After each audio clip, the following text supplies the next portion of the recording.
আর কিছুদিন পরেই শুরু হতে চলেছে দোল উৎসব। এই দোল উৎসবের আনন্দে সবাই মেতে উঠবেন নানান রঙে।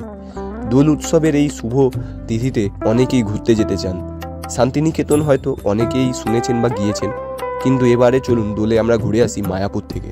কিভাবে একদিনে গিয়ে একদিনেই ঘুরে আসবেন মায়াপুর থেকে, তার সম্পূর্ণ তথ্য থাকলো এই ভিডিওর মধ্যে।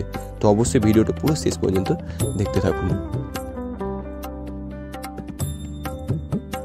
একদিনে মায়াপুর থেকে ঘুরে আসার জন্য কিন্তু সবচেয়ে ভালো ট্রেন হচ্ছে সকাল 8টার হাওড়া কাটোয়া লোকাল। যদিও আমি হাওড়া কাটোয়া লোকাল সকাল 8টায় ধরতে পারলাম না, আমি 10টার ট্রেনটা ধরেছি। কিন্তু আপনারা চেষ্টা করবেন সকাল 8টার ট্রেনটা ধরার, কারণ কি 10টার ট্রেনে আপনারা গিয়ে পৌঁছাবেন 12:30টায় নবদ্বীপ ধামে। তো অবশ্যই একদিনে ঘুরে আসতে গেলে চেষ্টা করবেন 8টার ট্রেনটা ধরার।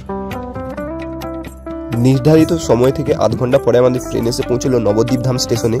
তো এখন কিন্তু ঘড়িতে টাইম হয়ে গিয়েছে 12:30, আর সেই জন্য তোমাদেরকে বলেছিলাম তোমরা 8টার ট্রেন ধরবে, কারণ কি তোমাদেরকে নবদ্বীপ ধাম পৌঁছতে টাইম লেগে যাবে প্রায় 10:30 মতন। স্টেশন থেকে বেরিয়ে কিন্তু অনেক টোটো বাইরে অপেক্ষা করবে। 20 টাকার বিনিময়ে তোমরা পৌঁছে যাবে নবদ্বীপ ঘাটে।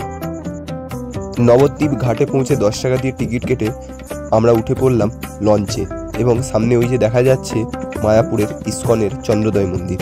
তো চলো এবারে লঞ্চে করে এপার থেকে ওপারে যাওয়া যাক।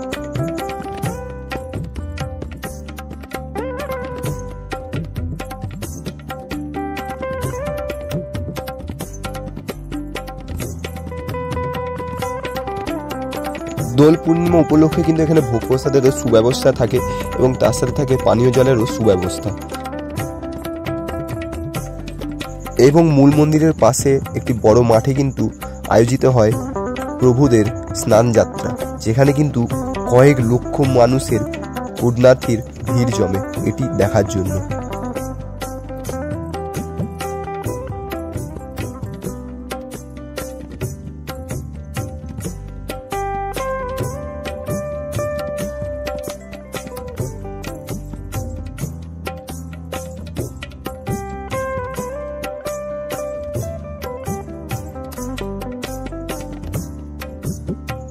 তো পুরো দোল উৎসবে ভালোভাবে আনন্দিত হওয়ার পরে এবং স্নান যাত্রা দেখার পরে তোমরা রাত্রিবেলায় 8টার সময় কাটোয়া থেকে হাওড়াগামী লোকাল ধরে পুনরায় হাওড়া ফিরে আসতে পারো।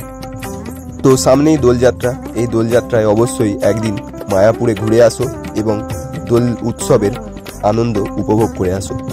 তো আজকের ভিডিওটা এইটুকুনি। ভিডিওটা ভালো লাগলে অবশ্যই লাইক করে যাবে এবং চ্যানেলকে সাবস্ক্রাইব করে যাবে।